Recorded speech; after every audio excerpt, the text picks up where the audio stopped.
it's been a minute. And telling my Saudi story has been tough. Because I want to move forward with life. I am in a biggest zeal to move forward in life. And still there are these bits and pieces that keeps popping up. I went to Saudi Arabia. I was there and it has changed my life. And I cannot just stay. Every day I wake up, something is changed. I keep saying it. The way I interact with people doesn't matter who they are. Something's changed. I'll never be the same again. I'm also changing a lot. And for all the girls that I feel like have really lost their lives in Saudi, I'm saddened. And I'm just glad mine didn't come to an end. I fought. I fought.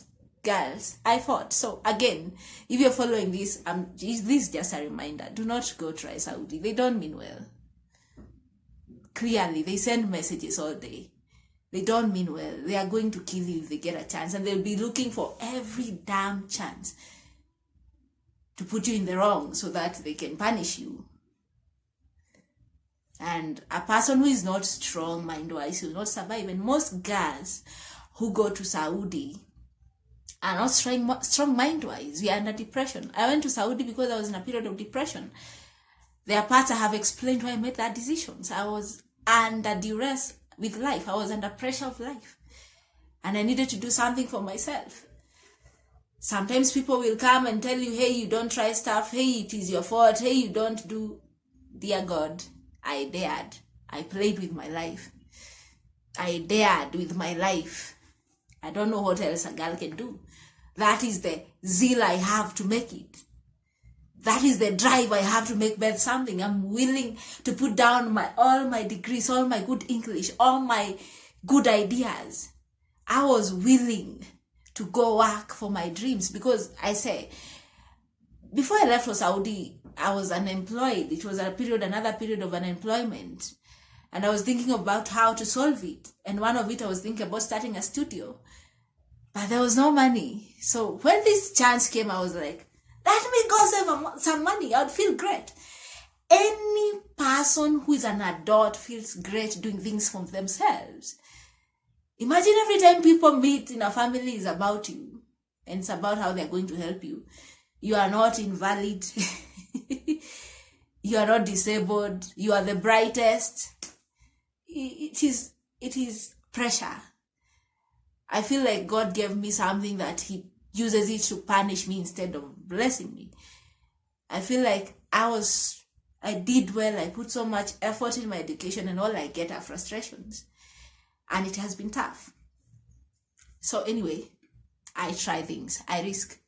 And this is why, again, if a man comes to me timid and shy, I'm going to have to send you to Saudi. They can jack you so that you can be able to. I have changed so much since fighting for my life. Since I had to lose the timid Beth and tell people, hey, I'm not going to die. I did not come here to die. My life is not going to end this way. I was vigilant, and losing that vigilance and hyper alertness of protecting my life has been tough. I came back with alertness. And that's why even I think everything disturbs me. Because I was like, I couldn't let go of my life. I refused to let go of my life. Anyway, sometimes it escapes, sometimes I'm here. So this is an episode on follow-up about going to the Redsea. One thing I'm going to talk about is the culture shock in Saudi. When I arrived like this, there was one seat. Saudi Arabia people don't sit on seats, usually. But they have rooms. Wana sebuleni mingi, lakini sebule zao sana sana, Saudis sit down. They sit on the floor. That was a big adjustment. Back in Kenya, we are used to seats. So there was one seat, kwa sebuleni, one seat. And I used to enjoy it whenever I used to sit because I would feel like, at least there's one seat. It used to be so weird sitting on the floor. It was a big adjustment. Watu wa kutembea majuu. It takes a lot of work. It's not just visiting. You have to go absorb the culture shock, the changes in environment, the way people do things. Again, staying in the house from Monday to Sunday, the same routine. You cook tea and gahwa at the same time. No change. The food you take the same type from January to December. It is monotonous, and you even don't go to shopping. They bring you everything, including pads. It was so disturbing. I remember one time I used to just sit in my room and be stressed. I was stressed. My God, I was stressed. I was wondering why I made that decision. It was for a lady who loves expressing herself, for a lady who loves living life huge, for a lady who loves freedom. I'm telling you, because I also went there as a tourist to give back feedback about my first ever flying out of the country. You'll not enjoy it. The life of a woman in Saudi is boring and confined and not nice at all. So sometimes I'll get frustrated and even make noise when I got used to my family. And sometimes they would allow me, they would tell me, hey, what do you need? When we went, tukiendelea hivi tukajuana, nikaanza kufanya kazi yangu poa, tukaanza kuingiana. Walikuwa wananiuliza, leo unataka kununua nini, utapelekwa? And I was like, yay! Oh God, I'm going shopping. It was just wonderful to get a chance to get out of the house. You stay in the house. A lady stays in the house. It is tough. So anyway, if you're following, this is the part about, the Red Sea is going to change everything for me in Saudi. I used to say, tulingiliana babana akaanza kukua friendly sana. And he was paying me and doing other things. So he's the person I would go to when I was not okay. And I remember one time he asked, what do you need? And as a shy person and an independent freak I am, I remember asking for everything else in the kitchen. Again, he asked again for this. Tukiendelea kujuana akauliza tena, what do you need? This time I said, tell me hata nisikie vile wasichana usikia wakibaiwa vitu. So I asked for vitu za kumake uso. I love taking care of myself. One of the things is I received so much hatred from the outside and world around me. I decided to take care of me. I take care of me seriously. And that's why my boundaries are always up. I've been hurt growing up based on my looks. So I guard myself. I have boundaries. And one of the things that I enjoy is taking care of this body that God gave me the best way I can. So I even when I went to Saudi, I had invested in good facial things. You can see my pictures are attached. I'm well groomed, you know. I went there with my makeup and my self-care thingy. So the second time Baba asked this, I was like, hii time wacha nisikie vile wasichana usikia wakipewa vitu. I asked for oil, facial things, and he brought. He took some time because I said, nilikuwa naishi mahali panaitwa Taribo. Taribo was an interior place. Na wakati nilishuka tu hivi, wakati nilikuwa nafanya research, nilikuwa naona watu wasichana wengi ukufa wanakufanga huko kwa mbuzi. Kwenye mbuzi zinawekwa, so nilikuwa like, guy, oi, nimekuja kwenye watu uliwa sana. Juu cities sana sikuwa nasikia story mbaya, although bado ziko. I was afraid, you guys. I dared. So every time a person is coming to me, I am like, wenda kupeleka Saudi, ukatishiwe kidogo, ujue kuangalia maisha hivi. Ujue kuangalia hivi watu, na uulize nakufa kwa nini. I had to do that.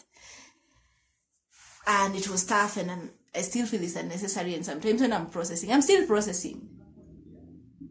Let me tell you, depression comes in many forms. I'm fighting depression and many other things. And just because I choose to show up like this doesn't mean I'm not dealing with stuff. I love spreading good vibes. I could be almost dying today.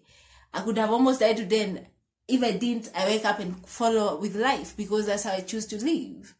I don't love dwelling on negativity, and that's why I say I went to Saudi with a lot of fear, but even from my photos, you see, I dictated the way I wanted to exist. I have there are photos I have beaten with my own clothes in Saudi, outside, in the beach. A Saudi woman can never remove her clothes. She's always in an abaya, especially when she's outside. I'm a dictator, you know. I want this away. I want the world also to listen to me.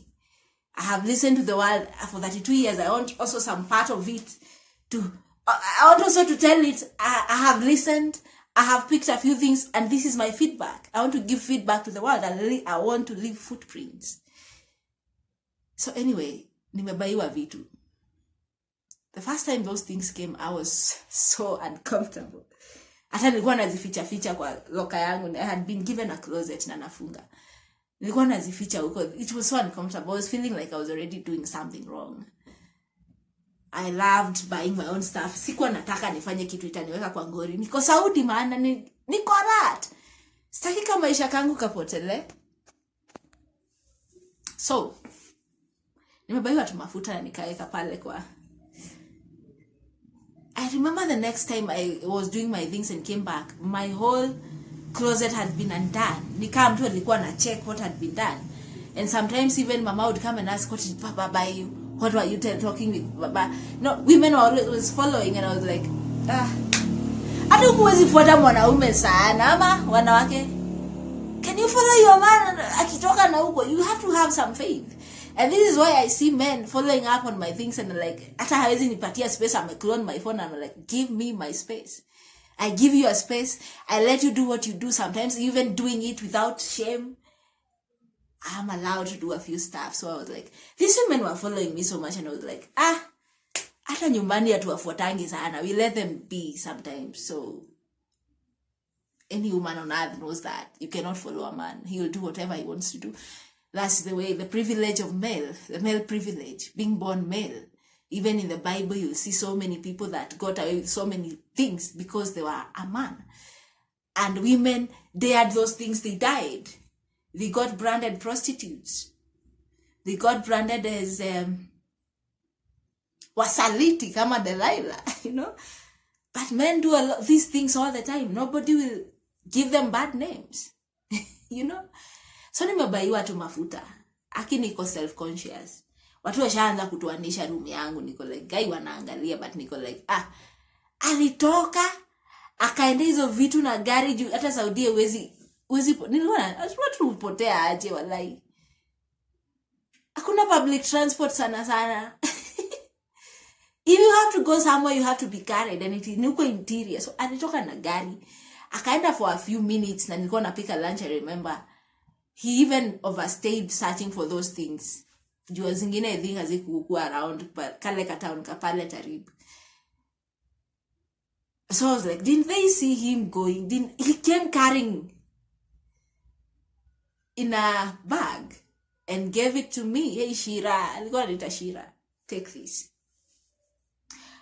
So some part of me was conscious, some part of me was like, they are aware, because obviously the women were just there chatting, and Baba would come to kitchen and we would chat. I'm a good chatter. I was determined.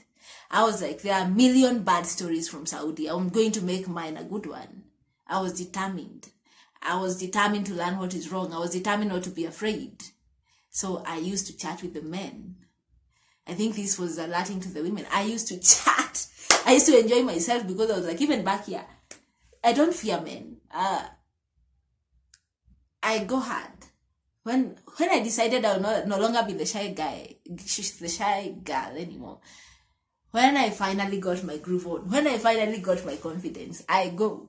Hey, I'm not afraid. I will reach. I have spent a good part of my life feeling unworthy. When I finally dealt with my feelings of insecurity, and although they don't go away, I think it's human. They go like a wave, like a graph. They go with seasons. But mostly I have known how to handle myself. I handle men.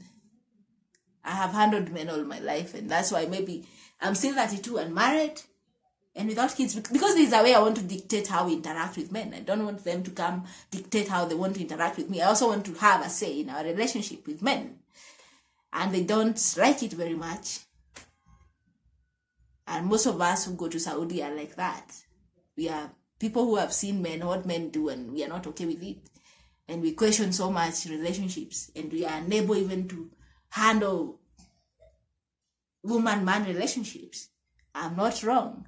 If you ever dared Saudi, either you are married and you left your husband, or you have not been able to be married, or you are a single mom.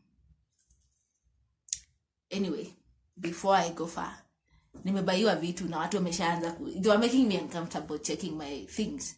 But I was like, kuna vitu wezi jizuia sana. Hata wakati niliona wanakaribia wananitishia na kunikatakata, nilisema tu, how long can you feel pain? I was like, I let myself go. If God anaona hivyo ndio msichana anafaa kukufa, Mungu akiwa mbinguni yuko mbali, yuko kwenye anakuanga kwenye wezi mfikia, na alituleta huku na mpango yake.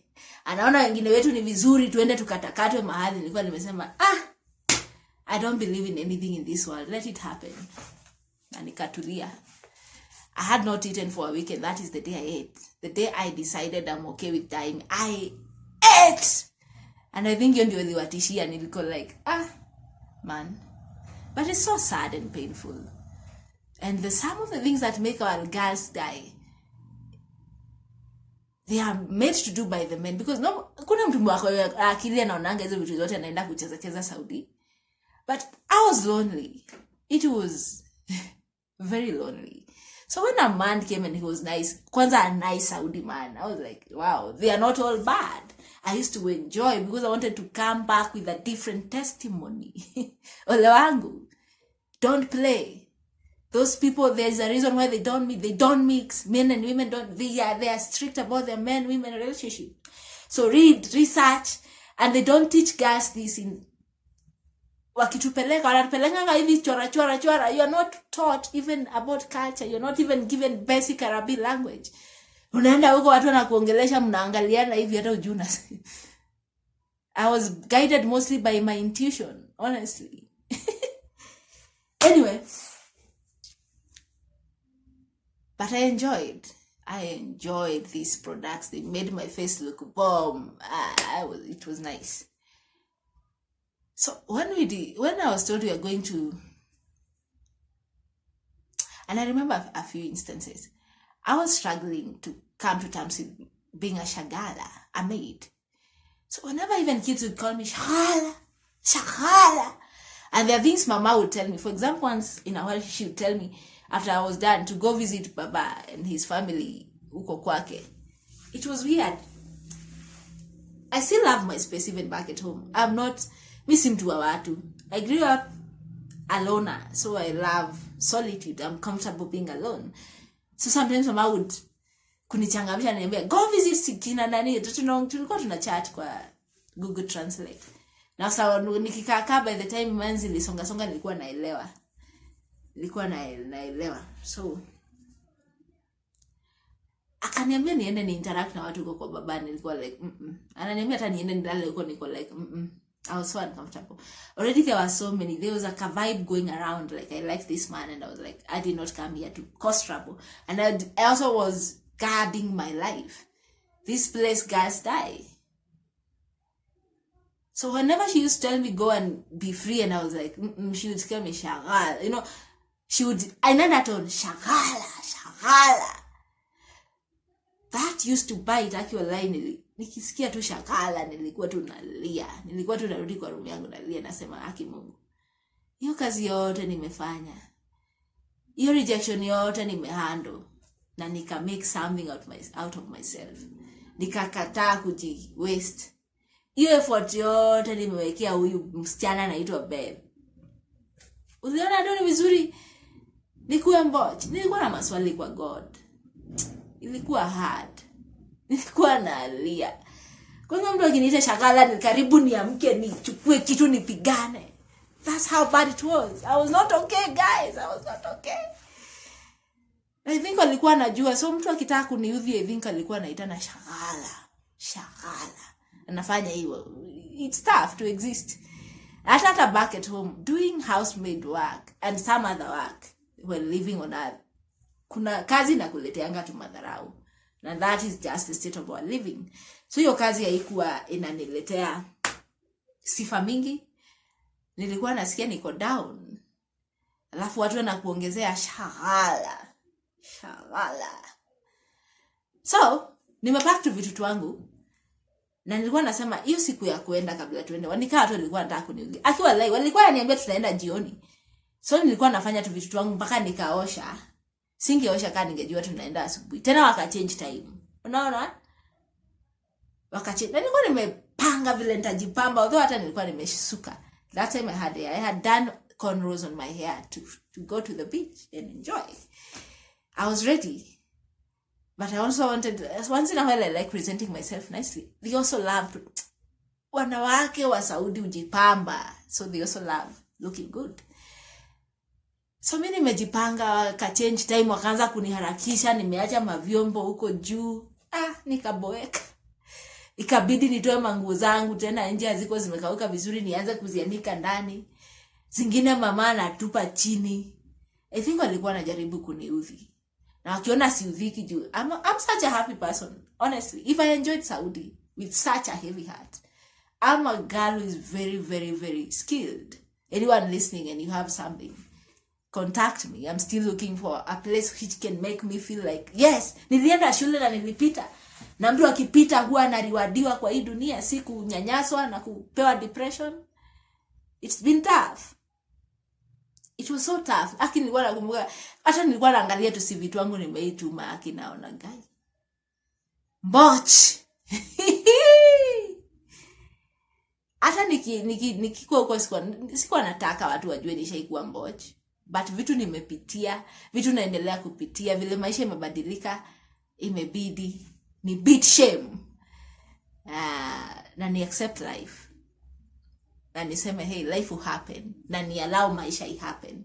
Some part of the tips of healing trauma and those things that happen in our lives and we are unable to get past.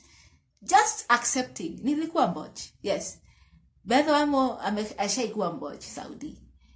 Na just being able to accept that imenitolea mzigo kubwa sana. Sikuwa nataka hata inzi ijue. Ilikuwa so secretive. So anyway, nimeharakishwa. Kuna watu wanataka hata nisivae vizuri, but mimi nilivaa tu ka tight ka t-shirt na kabaya, nikamaliza, niko ready. Hata nilimaliza mbele yao wote na nikawangoja, hata nikaanza kuokota environmentalist. Wa Saudi huwa natupatupa vitu hivyo. Na wale hata nilikuwa nadhani wananitest. Akiwa lai tulikuwa tunaenda super na buy vitu alafu wanatupa hivi kwa window, niko like na tuko huko katikati ya sand na shanga. Sasa nani atakuja kuokota hii uchafu, kuwa na chafu environment, mazingira jamani. It used to bite me. Unajua venye unajikazia huko like, si lazima niongee. I'm a staunch believer in taking care of our environment. And ni vile tu maisha yangu iko kila mahali. Pia sikupata kazi in that, but I love seeing when I move outside, even the way I live, the way I even present myself, a good environment, a well presented, an aesthetic looking place or person is good. So nilimaliza nikaanza kuokota takataka huko nje, jua na tupa tu makaratasi ovyo. Tena wakaanza, hata kuna watu walikuwa wanasema they were always doing things to get me to get feelings, but I would always manage to say, nilikuwa tu na sign nasema, Mungu wangu, we wajua sababu kwa nini although even today I am struggling with God. It's been tough. It's been really tough, and sometimes I even talk bad about God. It's tough. But hey, one thing about Saudi is God is real. I have learned that. And I'll continue sharing the story, the lesson, so I don't want to jump over. Nimetayarishwa, nimekujiwa. Tumepanda gari. Panda basi uje Mombasa. It was exciting, and I could tell one thing, everybody was excited. They lived far. Nika kutoka Naivasha uende coast. It is exciting. I could tell they were excited. It is not a thing they used to do every day. So there were things that were happening because of me. I remember this trip was planned specifically. Mama was telling me, Baba, I want to take you to Bahar. And I was like, me? Alone? I could never. I could never. I was thinking that in my head. And then when I think they follow, and it was disturbing me. I was really starting even to talk to my friends and start saying, hey, I never used, my friends used to tell me, chenye wamepewa, wengine wanapewa do, wanaweka, they used to be told thank you by the, those nice, men will always be men, like we are always taught, and I refused that, Anything Baba gave me, I made sure Mama knew. For example, when he added me extra money to buy data, I went and told Mama, hey, Baba is giving me extra 100. Did he tell you? I do not love living in dishonesty. And it is not because I was in Saudi, even back home. People we have interacted know this. I care about how a woman experiences life here. Being a hurt woman by men, I care about men-woman relationships. I want to live by example, showing that there could be good relationships happening. Anyway, I'm ready, I'm packed. Tumeenda. I took pictures, some I deleted. My WhatsApp is blocked. I couldn't retrieve them. They were nice. I enjoyed. I took videos. I told people, hey, I'm being taken to the bar. And people were excited. I could tell that is not usually something that happens. And around this time, wakaanza kuleta stories za huyo mbochi mwingine. Nikawa nasema, huyu mwingine hakuwa hivi. Mbona uko hivi? Unajua wanawake? So niko like, itabidi mmeuliza. I'm also very hard-headed. You cannot, mi wezi nitishia. I was a head girl. And one quality of a leader is fearlessness. I realized my bravery by being able to maneuver around all the traps that were set for me in Saudi. Death traps. And even facing dying cruelly in the eye like this, and that's the day I was able to leave, because I left Saudi under 9 months. Sikukaa 2 years. The contract for Saudi is 2 years. So, New York safari, I have a few pictures I hope I can share. It was beautiful. And then kuna Saudis drive like mad. I used to enjoy it. Even I think there are a few videos I have kept about moving around. It was nice. They drive. Almost, they go through the full speedometer. And it was far. But the way Saudis drive, tulichukua 6 hours, then it must be farther than coast. So, but anyway, I enjoyed. Throughout the journey, we were to go pick Baba somewhere with his family. He used to live in somewhere called Hamisi. So we were to go pick them. When we met, and everybody was, hey, salam alaikum, hey, everybody was happy to see each other. Then Baba came and said, when shagala when? They call like, mpaka yeye ananiita shagala. He used to call me Shirin. I used to enjoy it. I didn't like being called a shagala. It was sensitive. I was sensitive to it. It was bringing a lot of pain in my heart. So when Baba asked for shagala, I was like, God, mpaka yeye ananiita shagala. So I just looked down. I was just scrolling through my phone, listening to music. And I let it pass. Honestly, I was going to let it pass. I was going to see the Red Sea. Red Sea! I had Googled Red Sea! Ili yaitune! Inyo mwadoma ifuku ya gai nani daikuwa. Mbona shiriyeti kuwa hata. I feel good. Red Sea, man. I would put my feelings aside to enjoy this. I'm also being an environmental student, part of it is exploring, researching, and traveling. So traveling is a hobby of mine. So I was like, hata mkinisha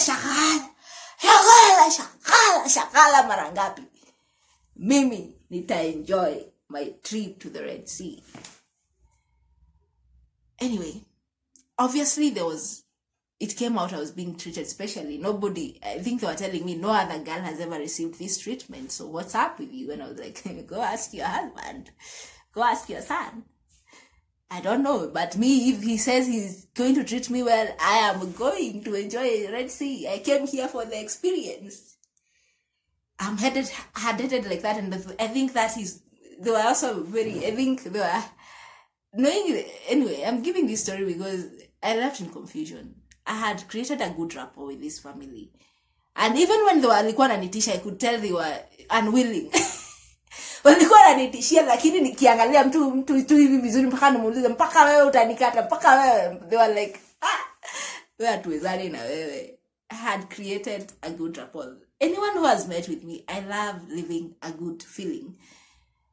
Unless, of course, you're being difficult, because if also you create an environment that is, they also know, we were going to nenda na mtaratara.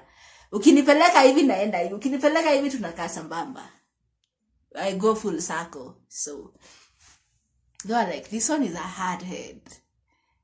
Anyway, this trip would bring a lot of like conflict between me and Baba's wife. In places where I would also meet her crying. When we arrived where we are going, we were sleeping. Walikuwa wamepanga girls, tunapanga kulingana na age. Niliwekwa rooms ya girls, fatiati. Nimepelekwa huko na baba yenyewe. Na wao wasichana walikuwa wananiamsha usiku kusema, nilikuwa like, guide dati na agio guide. Toa mudhuri wenye ni akenye ndire. They were scaring me the whole night, and they would not even sleep. They talked the whole night. It was disturbing. So after that, and a lot of scaring, I was scared. I think they just saw I was uncomfortable. They took me to the other room where Mama was and the other ladies, older ladies. And up to today, I still relate better with people that I'm a very mature person. I'll do very well in groups of people that are much mature, ahead of my age. So even loving this man was not out of place. Usually I click with people that are older than me. I grew up to be a very mature person. I don't really click with people of my own age. Yeah, I'm farther ahead, obviously. I'm farther ahead, so yeah. So tumefika. Excuse kumbuka. Nitaangalia from Google Maps your place ilikuwa inaitwaje. Settling was hard. Usingizi ilikuwa inapotea juu hizi vibes za kule kuanza kukompariziwa. I started asking myself, am I a bad boy? Am I entertaining another person's man? And it was tough. I remember, na ndio nasema hata around this time Bahati alianza kuimba wewe ni Mungu wa sisi wote. Na ni saa hizo niko Saudi msikitini. These songs were coming out to describe the whole situation I was going through. You know, right? And it's not only that song. So many other songs would come out as I was continuing to finish my kipindi cha mwisho cha kule Saudi. Unaget. I was starting to reflect. I was starting to call myself for meeting, and I was like, am I entertaining this man? Though he used to come and do a few stuff, and I was like, yeah. I went there wondering if it is tough to live for a woman, another woman to live. It requires a lot of discipline for both the woman, the other woman, and the man to live in the same house. I think the way we are made, we are people of lust and liking and attraction. So I was attracted to this man, and it was being tough. It was the hurdle that made me leave Saudi Arabia, because I didn't want to sin. I would have almost sinned. And I carried heavily in my heart, I don't want to hurt another woman. And I don't want to do things like venye zinafanyangwa tu hivi. I want relationships to make sense. Niko na kilio cha mahusiano kwa roho yangu. Nataka mtoto mwingine akikua, akiona vile watu wanarelate, anasema I want to be married one day. Sikushinda akiguard your heart, sikushinda ukifollow mtu, sikushinda kwa simu ya mtu. I want them to know you can have a person that can tell you the truth. I want them to know you can have a relationship where people actually value you and you alone. It is possible. It just calls for a lot of discipline and kuachilia humanity, kuacha hizi human traits. You know, I'm human, I'm a man, that's how we are made.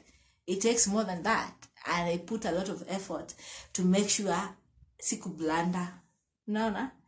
So nimebeba hizi vitu. First of all, siku ya kwanza nimebeba hizi vitu zenye nilibaiwa na baba, nikapata pia bag yangu imechokorwa. Na this is the first time after baba bought, tulikuwa tunalala kwa room moja na bibi yake.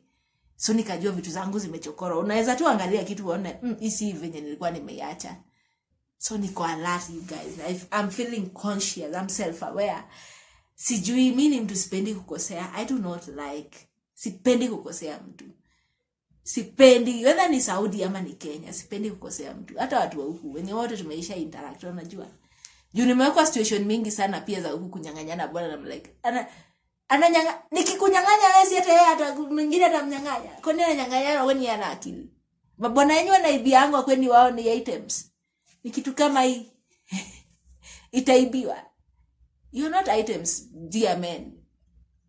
Stop making us look lunatic. Stop making us look like you're the only Mungu amewasaidia nyinyi tu ni mengi, obviously. But you can obviously treat us better. We can have a better interaction other than fighting and jealousy. And that is my stand. Always. Ever. And I'll never fight over a man. So any chance ilikuwa inakuja tunafight, I was like, with this woman, I was like, you can even take those things. I was bought. But you can take them if zina kudisturb. I didn't say this because walikuwa nangoja nianze kisirani. But I was very calm. I was like, well, mimi nashukuru nimepata kitu ya kupaka kwa uso nikae mzuri. Hata memories zangu zinakaa fiti nitashare. Mkionanga memories zangu za Saudi ninakaa fiti. Mimi sikuenda huko kufight. So hizo vitu kazi na kudisturb. Mimi nilikuwa like ataweza zichukua, nitajibaia juu already na work. And that's why I always love independence. You can get things for yourself. And it is a wonderful time, and I don't know why this came about. I've been thinking why a woman felt the need to have her own things, and one of it is to dictate how your life goes so that you're not at the mercy of a man. And it is wonderful. I could always refuse and say, hey, I'll buy for myself. So that men can also step up, and they stop giving us small things so that we can appreciate. Because now, wanaume wakijua you are at their mercy, they perform very poorly, and that is the whole point. Anyway, one thing that was strange in this whole trip, Baba used to come in the room when everybody was wearing clothes. That was culture shock for me. All the girls when they were wearing Baba could walk in. So I was like, hey, he was military, and I was like, well, intelligence ni mbaya, maybe ndio wanaishi. And once in a while they used to keep saying Saudi ni family ya Saudi ni the royal family that rules Saudi. So yeah, I think they used to put that a lot, so I knew they were royalty, So that was strange. But I was like, maybe kama ungeishi karibu na president, unajua intelligence yake inafollowing kila kitu. So I was like, wow, kuinteract na watu wakubwa ni stress. You already nilikuwa nasikia privacy yangu imekatwa, but I was like, okay, if the women are okay with it, why couldn't I be okay with it?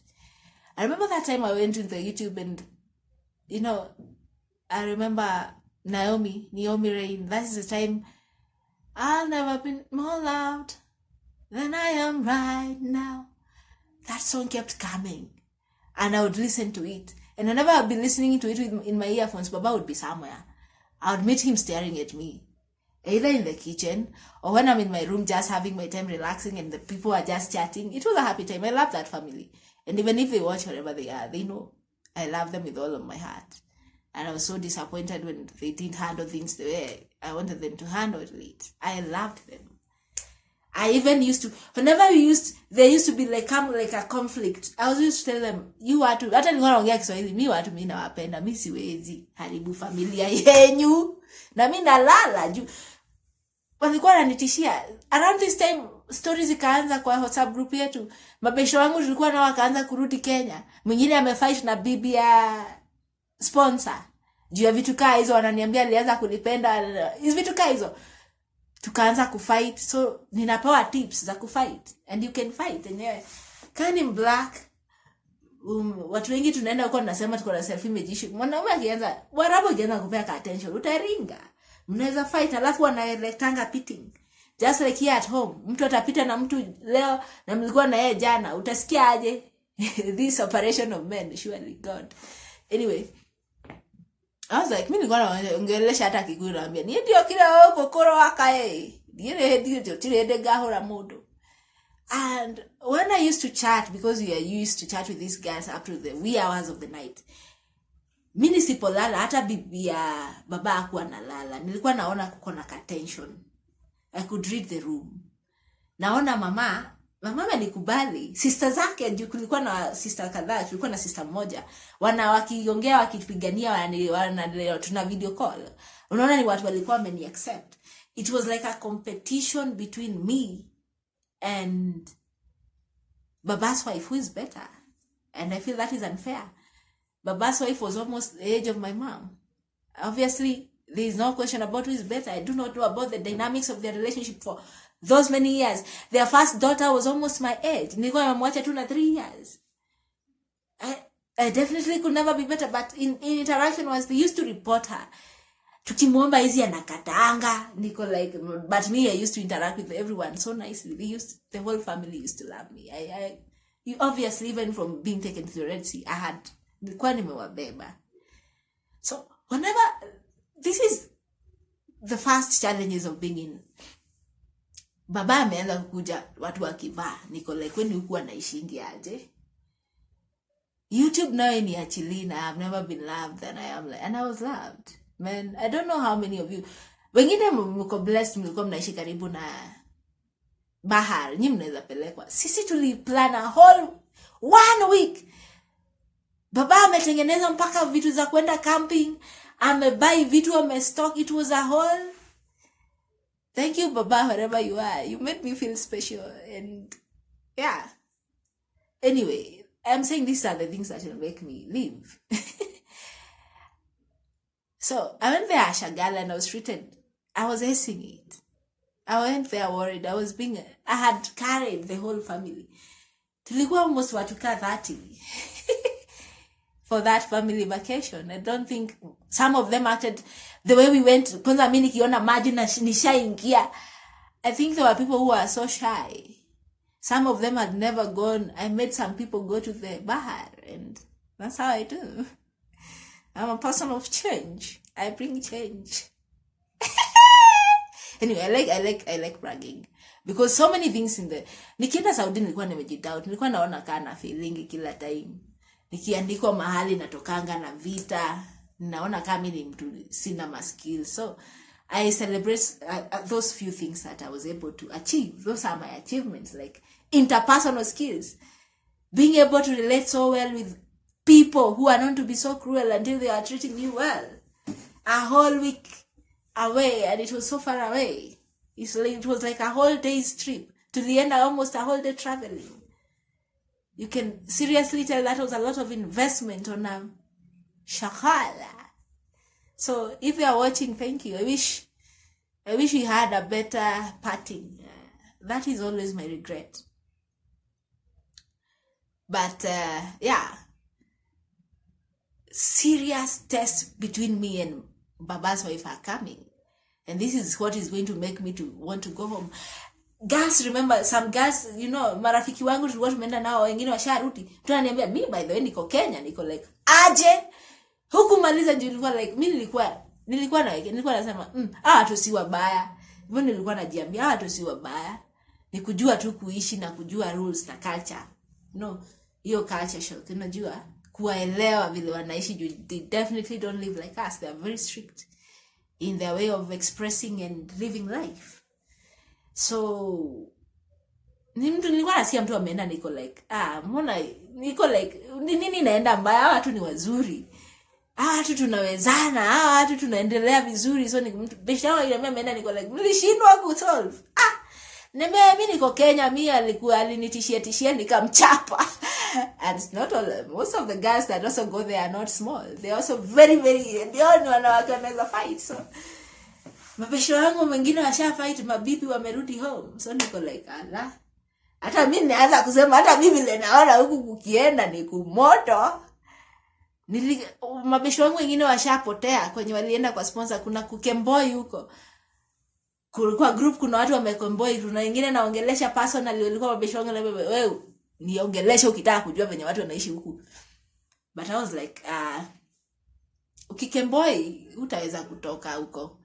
I didn't want my life to stall at Saudi. I had just gone there for 2 years.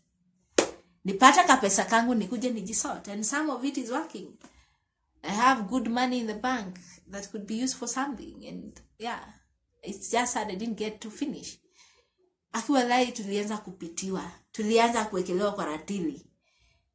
So many things were happening to bring situations where I could fight Baba's wife, and I will never ever fight another woman because of a man.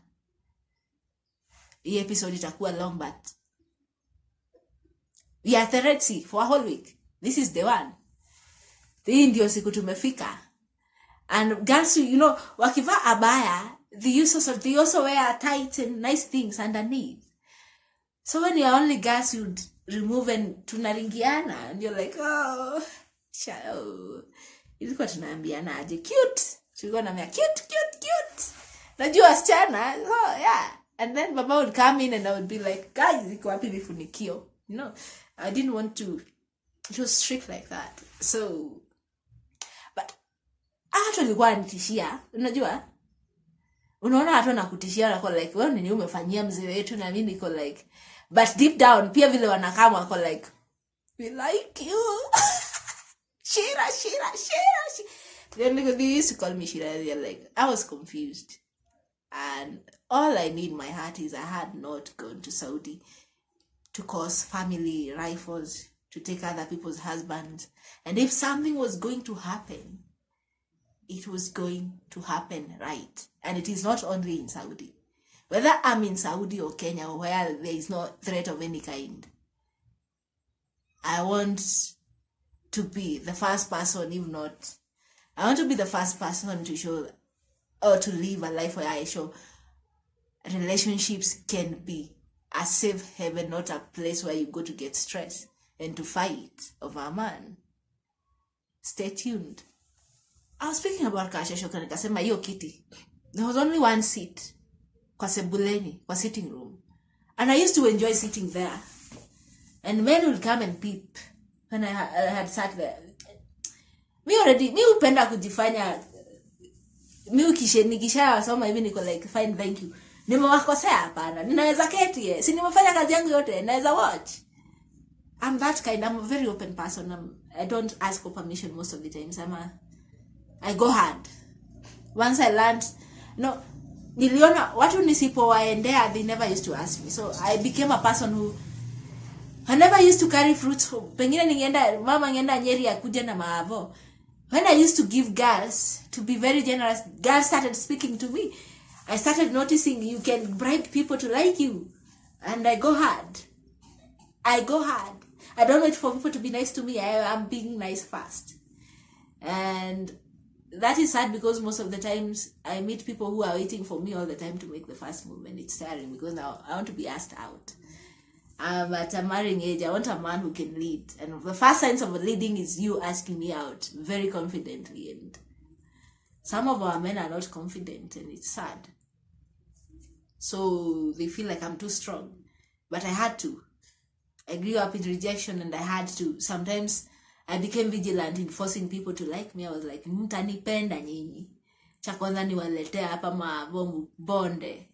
But the obvious, when I started being nice to people, when I started bringing leverages, unajua leverage, when people used to ask me questions and I would answer, when I used to help people with their homework, they would respect me. Suddenly people who are not even wanting to play with me started opening up to me, would be friends. Cheat code. Go get it. I'm a go-getter, so I learned that my happiness didn't depend on people. I make myself happy. And I come too strong because I'm vigilant in wanting the experience I want for me to happen other than waiting. Because when I wait, I get hurt. Usually the world will hurt me, so I go ahead of it and dictate how I want to be treated. Sitting. When they noticed I enjoyed sitting on that seat, hiyo kiti iliondolewa ikawekwa kwa store. And I had to learn how to sit down and eat from a sufra. Hey, culture shock. Stay tuned.